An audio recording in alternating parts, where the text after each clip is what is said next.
ஒரே தெய்வத்திடத்தில் எல்லா விதமான நலன்களையும் பெறணும்னா அதுக்கு நாம் செய்ய வேண்டிய வழிபாடு சிவ வழிபாடு.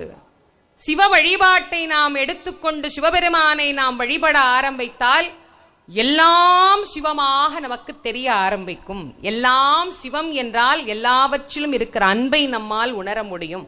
எல்லாவற்றிற்குள்ளேயும் இறைவன் இருக்கிறார். அந்த இறைவன் சிவத்தின் வடிவமாக இருக்கிறார். சிவபெருமானை வழிபடுவதனால் இந்த உலகத்தில் நமக்கு 2 இல்லாமல் போகும்.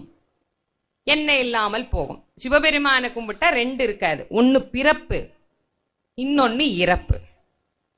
பிறப்பும் இறப்பும் இல்லாமல் இருக்க வேண்டும் என்றால் சிவ வழிபாடு ஒன்றே அதற்கு துணை செய்யக்கூடியது. ஏன்னா பிறப்பும் இறப்பும் இல்லாத பெருமானை நாம வழிபாடு பண்ணும் போது நமக்கும் பிறப்பும் இறப்பும் இல்லா